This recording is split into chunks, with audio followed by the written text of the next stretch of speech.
ओम नमः चंडिकाय। माँ भगवती की कृपा सदा सर्वदा आप सभी पर बनी रहे। माता रानी आप सभी की मनोकामनाएं पूर्ण करे।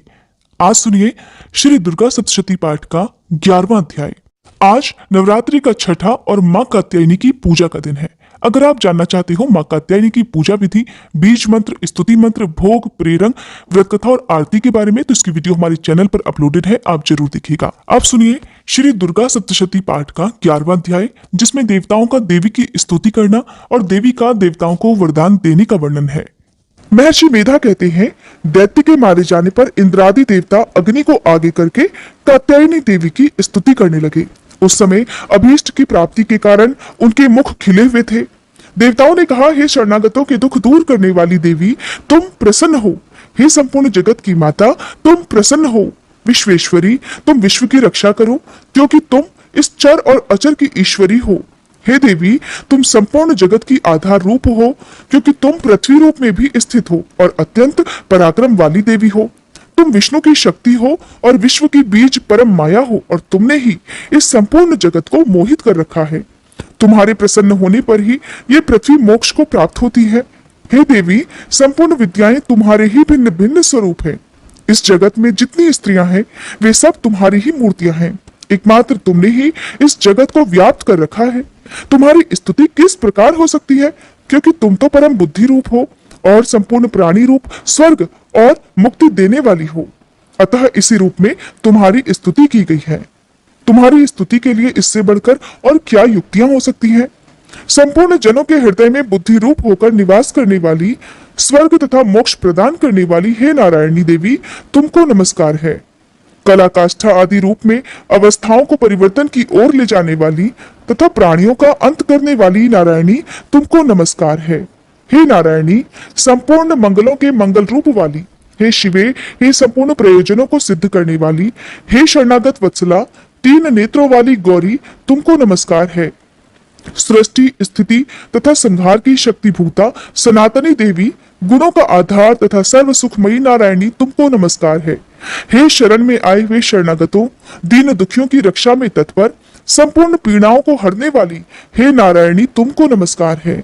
हे नारायणी, तुम ब्रह्माणी का रूप धारण करके हंसों से जुते हुए विमान पर बैठती हो तथा कुश से अभिमंत्रित जल छिड़कती रहती हो, तुम्हें नमस्कार है। माहेश्वरी रूप से त्रिशूल, चंद्रमा और सर्पों को धारण करने वाली हे महावृषभ वाहन वाली नारायणी, तुम्हें नमस्कार है। मोरों तथा कुक्कुटों से घिरी रहने वाली, महाशक्ति को धारण करने वाली हे कौमार रूप धारणी, निष्पाप नारिणी, तुम्हें नमस्कार है। हे शंख, चक्र, गदा और शारंग धनुष रूप आयुधों को धारण करने वाली वैष्णवी शक्ति रूपा नारायणी, तुम हम पर प्रसन्न हो, तुम्हें नमस्कार है। हे दांतों पर पृथ्वी धारण करने वाली वाराह रूपणी कल्याणमयी नारायणी, तुम्हें नमस्कार है। हे उग्र नरसिंह रूप से दैत्यों को मारने वाली, त्रिभुवन की रक्षा में संलग्न रहने वाली नारायणी, तुम्हें नमस्कार है। हे मस्तक पर किरीट और हाथ में महावज्र धारण करने वाली, सहस्त्र नेत्रों के कारण उज्जवल, वृत्तासुर के प्राण हरने वाली ऐन्द्री शक्ति, हे नारायणी, तुम्हें नमस्कार है। हे शिवदूती स्वरूप से दैत्यों के महामद को नष्ट करने वाली, हे घोर रूप वाली, हे महाशब्द वाली, हे नारायणी, तुम्हें नमस्कार है। दाढ़ों के कारण विकराल मुख वाली, मुंड माला से विभूषित मुंड मर्दिनी चामुंडा रूपा नारायणी, तुम्हें नमस्कार है। हे लक्ष्मी, लज्जा, महाविद्या, श्रद्धा, पुष्टि, स्वधा, ध्रुवा, सरस्वती, महारात्रि तथा महाविद्या रूपी नारायणी, तुमको नमस्कार है। हे मेधा, सर्वोत्कृष्ट ऐश्वर्य रूपिणी पार्वती, महाकाली, नियंता तथा ईश रूपिणी नारायणी, तुम्हें नमस्कार है। हे सर्वस्वरूप सर्वेश्वरी, सर्वशक्ति युक्त देवी, हमारी भय से रक्षा करो, तुम्हें नमस्कार है। हे कात्यायनी, तीनों नेत्रों से भूषित ये तुम्हारा सौम्य मुख सभी प्रकार के डरों से हमारी रक्षा करे, तुम्हें नमस्कार है। हे भद्रकाली, ज्वालाओं के समान भयंकर, अति उग्र और संपूर्ण असुरों को नष्ट करने वाला तुम्हारा त्रिशूल हमें भयों से बचाए, तुम्हें नमस्कार है। देवी, जो अपने शब्द से इस जगत को पूरित करके दैत्यों के तेज को नष्ट करता है, वह आपका घंटा इस प्रकार हमारी रक्षा करे, जैसे कि माता अपने पुत्रों की रक्षा करती है। हे चंडिके, असुरों के रक्त और चर्बी से चर्चित जो आपकी तलवार है, वह हमारा मंगल करे, हम तुम्हें नमस्कार करते हैं। देवी, जब तुम प्रसन्न होती हो तो संपूर्ण रोगों को नष्ट कर देती हो, और जब तुम रुष्ट हो जाती हो तो संपूर्ण वांछित कामनाओं को नष्ट कर देती हो। और फिर जो मनुष्य तुम्हारी शरण में जाते हैं उन पर कभी कोई विपत्ति नहीं आती, बल्कि तुम्हारी शरण में गए हुए मनुष्य दूसरों को आश्रय देने वाले हो जाते हैं। अनेकों रूपों से बहुत प्रकार की मूर्तियों को धारण करके इन धर्मद्रोही असुरों का तुमने संहार किया है। वह तुम्हारे सिवा और कौन कर सकता था? चतुर्दश विद्याएं, षट शास्त्र और चारों वेद तुम्हारे ही प्रकाश से प्रकाशित हैं। उनमें तुम्हारा ही वर्णन है। और जहां राक्षस, विषैले सर्प, शत्रुगण है, वहां और समुद्र के बीच में भी तुम साथ रहकर इस विश्व की सदा रक्षा करती हो। हे विश्वेश्वरी, तुम विश्व का पालन करने वाली विश्वरूपा हो, इसलिए संपूर्ण विश्व को धारण करती हो। इसलिए ब्रह्मा, विष्णु, महेश की भी वंदनीय हो। जो भक्ति पूर्वक तुम्हें नमस्कार करते हैं वह संपूर्ण विश्व को आश्रय देने वाले बन जाते हैं। देवी, तुम प्रसन्न हो और असुरों को मारकर जिस प्रकार हमारी रक्षा की है, ऐसे ही हमारे शत्रुओं से सदा हमारी रक्षा करती रहो।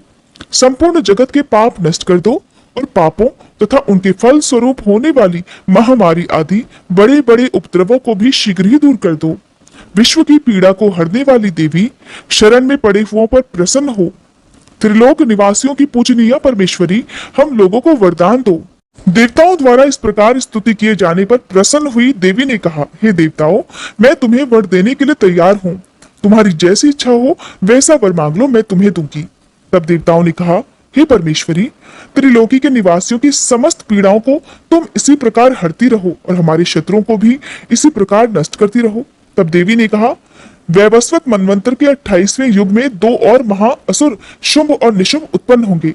उस समय मैं नंदगोप के घर से, यशोदा के गर्भ से उत्पन्न होकर विंध्याचल पर्वत पर शुंभ और निशुंभ का संहार करूंगी।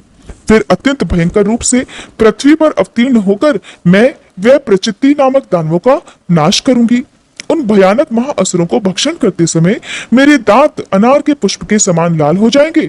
इसके बाद स्वर्ग में देवता और पृथ्वी पर मनुष्य मेरी स्तुति करते हुए मुझे रक्त दंतिका कहेंगे। फिर जब 100 वर्षों तक वर्षा नहीं होगी, तब मैं ऋषियों की स्तुति करने पर आयोनिजा नाम से प्रकट होंगी और अपने 100 नेत्रों से ऋषियों की ओर देखूंगी। अतः मनुष्य शताक्षी नाम से मेरा कीर्तन करेंगे। उसी समय मैं अपने शरीर से उत्पन्न हुए प्राणों की रक्षा करने वाले शाकों द्वारा सभी प्राणियों का पालन करूंगी और तब इस पृथ्वी पर शाकंभरी के नाम से विख्यात होंगी। और इसी अवतार में मैं दुर्गम नामक महाअसुर का वध करूंगी और इससे मैं दुर्गा देवी के नाम से प्रसिद्ध हो जाऊंगी।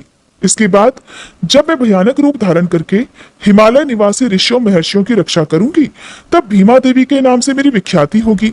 और जब फिर अरुण नामक असुर तीनों लोगों को पीड़ित करेगा, तब मैं असंख्य भ्रमरों का रूप धारण करके उस महादैत्य का वध करूंगी। तब स्वर्ग में देवता और मृत्युलोक में मनुष्य मेरी स्तुति करते हुए मुझे भ्रामरी नाम से पुकारेंगे। इस प्रकार जब जब पृथ्वी राक्षसों से पीड़ित होगी, तब तब मैं अवतरित होकर शत्रुओं का नाश करूंगी। आज का अध्याय समाप्त हुआ। अगर वीडियो पसंद आई हो तो वीडियो को लाइक, शेयर और चैनल को सब्सक्राइब करना मत भूलिएगा।